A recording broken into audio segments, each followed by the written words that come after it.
pengalaman Dokter Dewi Inong Iyana, dokter spesialis kulit dan kelamin.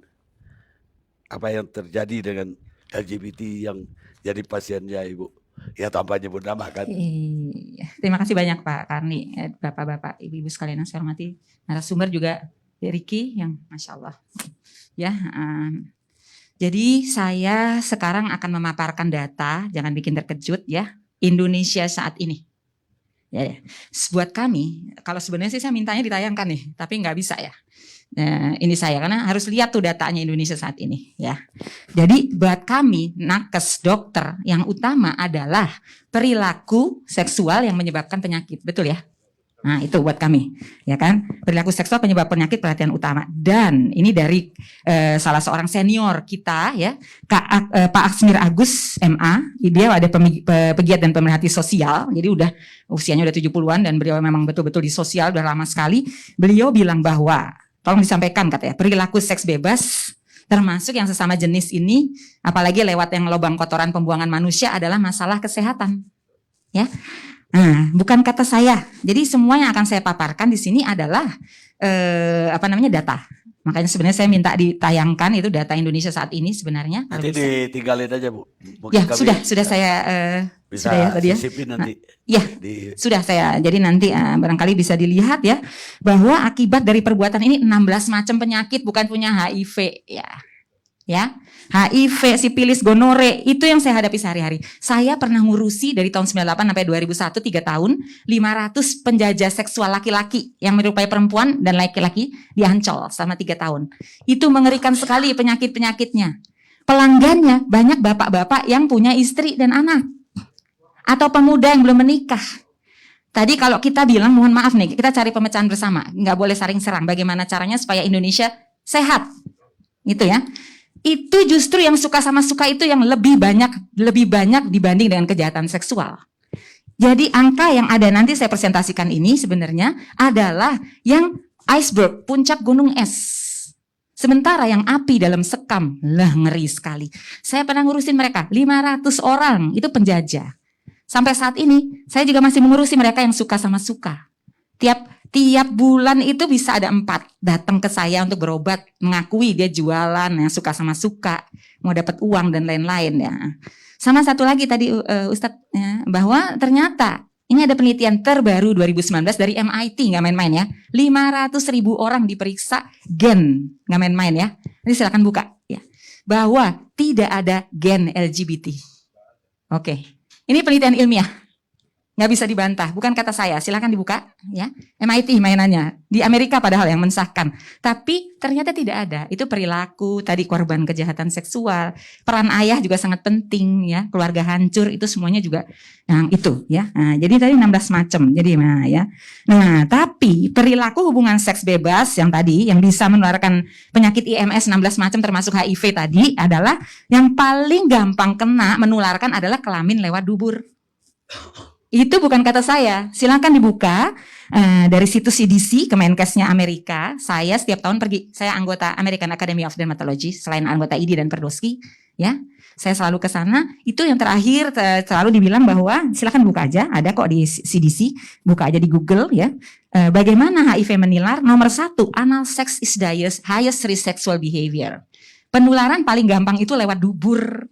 Dan ini terbukti dari data yang akan sebenarnya saya tampilkan di Indonesia saat ini. Tapi sebenarnya perilaku seksual sesama jenis lewat dubur itu menimbulkan penyakit-penyakit baru yang belum ada obatnya. Karena tidak sesuai atau menyimpang fitrah. Nah, saya diundang gereja Katolik. Diundang oleh, kemarin saya baru pulang dari Balikpapan. Ya, gereja Protestan, ya, gereja Kristen. Ya, itu mengundang saya. Semuanya sama, sependapat, kita tidak setuju. Sama. Karena tadi ternyata perilaku seksual sesama jenis, terutama yang lewat dubur, menimbulkan penyakit baru. HIV AIDS itu tahun 81 mulainya dari mana? LSL, lelaki yang hubungan seks dengan lelaki. Kita sebenarnya sekarang LSL ya. Ya kan? Lelaki seks lelaki yang lewat dubur. Tahun 81 itu mulai dari situ ya. LSL. Iya, LSL. Iya, lelaki seks lelaki ya. Kalau di Amerika namanya MSM, Men Who Having Sex with Men, MSM. Kalau kita Indonesia LSL. Ya. Kemudian sarkoma Kaposi generasi baru. Saya ikut waktu itu San Diego tahun 2016. Itu kok ada penyakit baru, ngerikan sekali loh. Nggak ada obatnya ya. Mulainya di Amerika juga yang perilaku LSL lewat dubur. Udah ada di Indonesia. Saya udah dapat pasiennya. Dan kemarin saya waktu ke Balikpapan ke sana ya. Itu ke Kalimantan itu juga dokter spesialis kulitnya di sana bilang saya kasusnya ada nih beberapa udah meninggal, nggak ada obatnya. Itu LSL ya, yang lewat dubur. 3, yang baru cacar monyet. Tuh sekarang dimulainya dari itu. Jadi ini penyakit memang karena itu nggak sesuai dengan fitrah manusia. Setuju kan semuanya? Yang kita takut adalah penyakitnya nih, ya kan? Ini tinggi sekali ya sekarang di Indonesia yang terbaru ya. Mulai 2020 ini data Kemenkes ya. Dari seluruh provinsi di Indonesia ya. Itu faktor resiko HIV tertinggi saat ini mulai 2020 dari LSL yang lewat dubur. Baik di LSL maupun yang waria ya. Itu sekarang tertinggi 21,4% mulai 2020. Ya kan? Terus narkoba sekarang cuma 6, waktu itu 2020 0,6%. Mesti dilihat lagi sekarang juga. Di Indonesia laki-laki kena AIDS 2 kali lipat perempuan. Jangan salah loh. Ngeri banget. Saya diundang ke berbagai daerah ya. Ada satu daerah yang laki-lakinya 5 kali lipat perempuan karena banyaknya perilaku tadi. LSL. Apalagi ini yang baru udah ngelapor, udah ada gejala lah. Kalau yang tadi suka sama suka, nggak ada pencegahannya, gimana caranya, nggak dilarang. Itu bagaimana Indonesia 10 tahun lagi? Ya. Bu, tapi setahu saya itu perilaku itu bukan hanya di homoseksual ya, tapi juga heteroseksual. Yang jadi persoalan dari persoalan HIV, penyebaran HIV itu adalah perilaku yang bergonta-ganti pasangan. Nah, memang perilaku seksual permisif ini memang berpotensi terhadap yang homoseksual, tapi juga yang melakukan hubungan dengan LSL itu juga ada laki-laki heteroseksual. Jadi intinya itu adalah perilaku gonta-ganti pasangannya yang bermasalah. Betul, tapi bukan hanya itu, karena emang dari CDC paling gampang penularan IMS dan HIV adalah lewat dubur. Iya, karena memang perilakunya, maksudnya atau kesetiaan dari perilaku seksual yang LSL ini memang sangat minim. Iya betul. Mereka itu gini ya, saya ingin supaya agak seimbang juga informasinya ya. Saya kira kan banyak sekali kenapa sangat-sangat tinggi. Saya mulai dari yang tadi saya sampaikan, mereka sangat minim ya akses terhadap pekerjaan. Banyak sekali jualan. Iya, banyak sekali. Iya, saya sendiri, iya. saya bukan hanya mendampingi ya, tapi juga riset yang saya lakukan ya, belum lama ini, itu sangat mengerikan ya, betapa mereka memang kabur dari orang tua, dan kebanyakan sangat beda ya dengan yang disampaikan oleh Mas tadi ya. Kebanyakan justru orang tuanya tuh memang menekan dia supaya perilakunya lurus dalam tanda kutip, normal dalam tanda kutip ya, dikasih mainan laki-laki, tapi memang dari awal, dari sejak dini ya, itu mereka memang cenderung untuk bermain bersama perempuan. Jadi bukan lalu diarahkan untuk misalnya berbeda. Yang kebanyakan tuh memang swasta sekali. Loh, anak saya kok main sama anak perempuan, itu udah dari awal. Tapi memang kecenderungannya sangat memang berbeda ya, dari awal dia kecenderungannya memang feminin. Nah lalu dia misalnya mandi bersama dengan bapak-bapak gitu, yang mereka memang beda ya dari tampilan yang secara lebih feminin gitu ya. Akhirnya mereka juga sangat rentan terhadap kekerasan. Lalu orang tuanya malah melakukan itu, sempat ya digantung lalu diasap gitu ya, supaya sadar gitu. Banyak sekali kekerasan ketika mereka kecil remaja gitu ya. Jadi mungkin hanya kasuistik yang orang tua tuh justru memperlakukan itu berbeda tuh mungkin nggak banyak ya, tapi justru yang lebih banyak adalah KDRT karena dia melihat anaknya berbeda. Jadi diluruskan dalam tanda kutip dengan cara-cara pemaksaan. Nah, kemudian mereka kabur ya. Jadi kabur pergi ke kota dan nggak mendapat pekerjaan ya karena pendidikannya juga nggak diteruskan. Akhirnya kumpul dengan komunitas yang kemudian komunitas itu komunitas yang PS itu ya.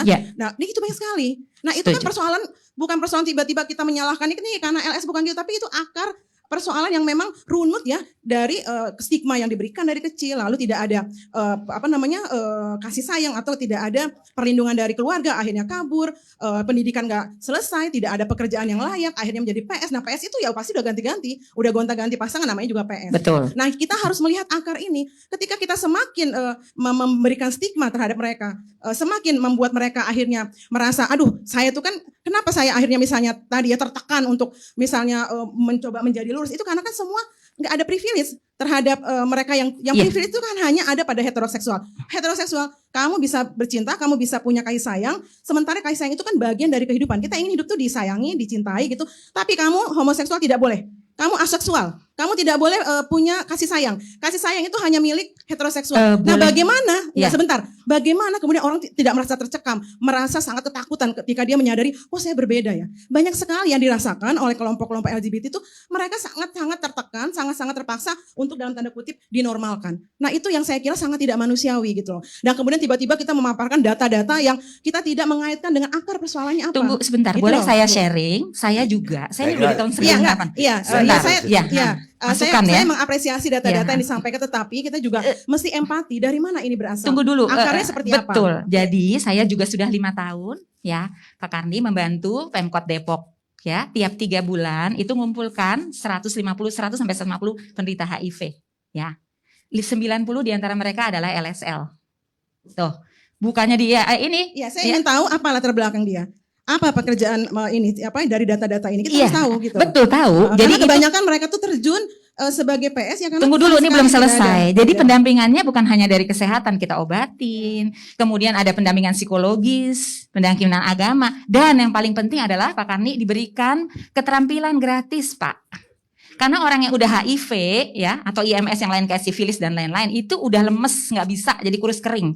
Ya, jadi benar-benar dia walaupun minum obat udah 10 tahun itu bisa tiba-tiba kalau bawa ojek gitu bisa jatuh sendiri, kan kasihan orang ini.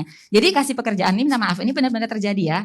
Saya sampai sekarang kalau mau silakan Ibu berkunjung, nanti saya ajak. Saya hanya berharap kita itu tidak melihat pada hilirnya ya maksudnya ya, tapi harus ngelihat ke awalnya, hulunya Betul, gitu ya. itu. Apa, siapa, dan kita harus tahu karakteristik atau identitas ini dari kelompok mana gitu. Karena Betul. yang namanya perilaku seksual itu kita nggak bisa hanya mendiskriminasikan, oh ini hanya yang LGBT, tapi perilaku seksual itu ada pada LGBT, ada pada non LGBT. Cuman sekarang berganti-ganti pasangan itu sangat rentan terhadap betul, HIV. tapi emang kalau LSL itu sulit, kalau cuma satu biasanya jarang, rata-rata ganti-ganti pasangan. Yang saya mau sampaikan Pak, gimana caranya yuk supaya nggak tambah banyak ini, hancur nanti Indonesia, laki-lakinya habis. Karena seperti itu. Dan di sana, tunggu dulu sebentar Bu, jangan ini. Di Depok itu pendampingan itu ada kursus orang tua, peran ayah, kursus pranikah, kemudian pendampingan tadi yang sudah tadi yang orientasinya misalnya beda. Jadi gitu dirangkul, dikasih pekerjaan. Apa sih latar belakangnya bisa diobatin nggak masalah-masalahnya? Jadi ada pemecahannya. Kita tidak ada diskriminasi dan ini berlaku di Depok.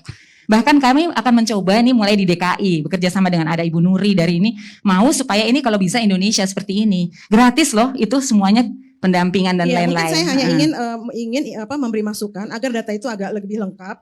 Siapa saja, dari kelompok mana saja gitu ya. Gini deh, Bu. Gitu. Nanti Lengkap. Jadi nggak hanya ujungnya, pokoknya Nggak, LSL itu jangan penyumbang. Ibu di sini berdebat begitu. Iya. Ibu datang ke kantor dia.